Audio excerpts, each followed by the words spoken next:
fruit trees on this property, the original 80 acres that we purchased. So we purchased it in 73, right before I started college when I was 17, and when I was 18 we were up there planting grapes. And that's where Laura and I spent every summer vacation, spring break, winter break. We were up at the Lakeport property helping to plant these grapes. And we tried to keep the pears, the pear orchard. There's 13 acres of pears remaining on the property, and just tried to do it organic. But it just didn't fly. They weren't sophisticated enough, and all of our neighbors complained that we were introducing pests into their, we were a population zone for pests. Apparently, because we weren't sulfuring and doing all the ordinary things, they used some pretty heavy-duty sprays for pear orchards. So we had walnut trees on the property. We preserved quite a few of those. Unfortunately, not as many as I wanted to preserve, but beautiful walnuts, and a lot of trees were preserved on the property originally so that we could plant our vines in the open spaces, pasture land, and orchard land that was there.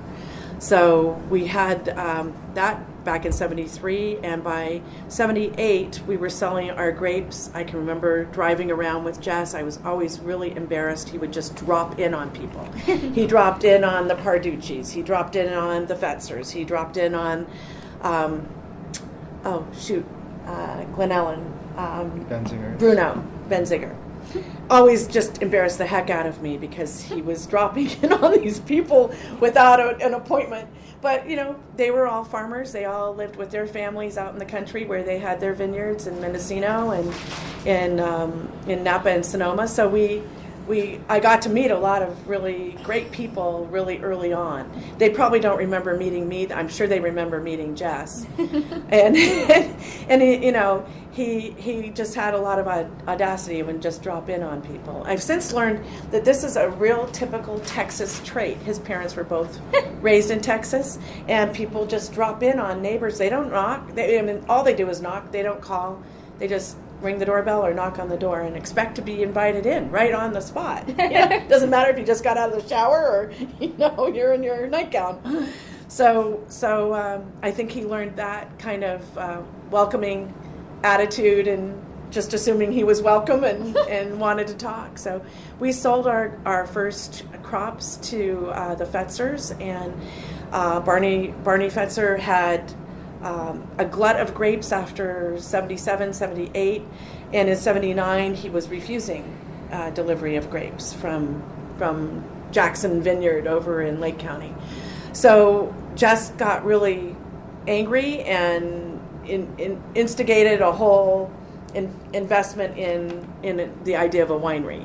And this is back at a time where there were probably maybe 600 wineries. You have to check the facts on this, but I think there were 600 wineries in the state, and better than half of them were going under because there was this glut. Late 70s, early 80s. So by the time we had built our winery in 82, there were still, the drought issues and grape glut issues and all these different things. Not a great time to start a winery. It was a really hard time to start a winery. And yet, he had the commercial courage, as you call it, and the fortitude to see it through, even at a time where his law practice was really booming. He had a lot of really big cases. And in those days, it was kind of feast or famine with the kind of contingency work that he did. He got a contingency fee. If he won his cases, he won every single case. But it would take years because they would go up on appeal. And especially with the state or federal government, it might take years before he would get paid. So we had a lot of our clients paying him in the form of used cars or different kinds of deals that they would work out to help. He had to get loans to float his law practice for the lean times, and he had a really great relationship, I believe, at that time with Wells Fargo Bank, and that's where he went to get a loan to build Kendall Jackson, the original winery. And that was probably in the late 70s, early 80s, and that's right when I started law school. My sister Laura was home from UC Santa Barbara. She never graduated. She came home and just put her to work in the basement of our family home in Hillsborough. And his law office was run separately, in Burlingame, where he had an office. He had a building there for over 20 years. My parents had a lot of real estate investments, and all of those investments went to, including the sale of our family home, went into the building of Kendall Jackson, the very foundation of it. So every penny they had went into that. And that caused a lot of conflict between my parents. My mother wanted to take it slow. She was watching other wineries and other families start out really slow. I think Ferrari Carano was one example, where they're taking a lot of classes at UC Davis. And in fact, we all did take classes. Laura and I took classes there, the ones that you can take, weekend, degrees. And we all took classes there, Jess and my mother Jane and Laura and I all took classes there on the weekends, summers, and that sort of thing. But we ended up with, before the winery started, we ended up with this grape, concern that we had all these grapes and no place to sell them. And that really was the inspiration. So they started investigating probably in 79 or 80. They looked at labels, they looked at different names. We had a really funky name. We call it the Lawyer Pinstripe label. It was called Chateau du Lac. And, Jess and Jane had taken a trip to Europe in 74 and tasted wines and looked at different, regions and learned a lot about wine that way. And so by 79, we had taken another family trip in 78, and then that was the first time I'd been to Europe.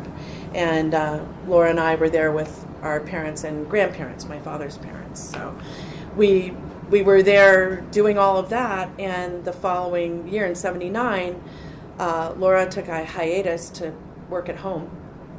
And I went to law school, and with the first day of law school, I met Don. And so I didn't know at that point that my parents were so serious about building a winery. I mean, we had a vineyard, an established vineyard at that point. We had some award-winning wines under the Fetzer label. It was really fun. And we had some Negociant labels as well, and the Jackson Vineyard. I think that's what they called it, the Jackson Vineyard, by these different labels. And we ended up between 79 and 82, when Don and I graduated from law school, they had already started construction on the winery in 82, which came as a huge shock to me. They were really actually promoting me through law school in a way to not sidetrack me with the fact that the family was building this winery and that we were stressed financially. And it was really a tough time. So Jess liked to take credit for introducing me to Don, just like I take credit for introducing Haley to Max and Max to Haley. But actually, it's the other way around. I wouldn't let my dad meet Don for about a year. I dated him for about a year before my parents met him, because I knew, as Don says now, Jess could hire anybody to do anything. And I knew he would, and he did. He just took Don under his wing, and Don pretty much from 1980, when he met Jess, the year after we met, he took Don under his wing and involved him in his law practice. Don clerked for him and worked his way through law school that way, and helped me work my way through law school. I didn't even know that my dad was not paying Don, but putting that towards my tuition at law school. I didn't even find that out until last year, when he told our son that. I never knew that he made that sacrifice for me so that I could finish law school. And it was a dream I had to follow in my dad's footsteps, because if you ever saw him in the courtroom, just as he was very charismatic in the wine business, he was extremely charismatic and a compelling, trial attorney, just an amazingly persuasive trial attorney. Judges and juries alike, whether it was a jury trial or a judge trial, he was amazing on the floor. And I think that was the main reason I wanted to go to law school. But I wanted to go to law school to work in environmental law. That's where I wanted to head. So for me now, fast forward 35 years later, for me it is a fantastic, dream come true that our family, and with Katie Jackson, my sister, at the helm, we are leaders, not only in the wine industry, but in the United States. We're one of the top leaders in sustainability. So I'm extremely proud of that, and it speaks to our origins. And Jess always had a concern about the environment. And I think, that's another fantastic legacy that we're getting to enjoy now, going all the way back to, riparian creeks and property values and property rights and water rights and all of those things. Really exciting. So I think, just going back to the initiation and, the foundation of the winery, those are the things that led up to, in my experience, led up to that. I'm sure Laura can add a lot more to that, because she was there, as we say, we were the Jacksons of all trades. We had to do what was necessary to get it off the ground. And so Laura really, she was the first person running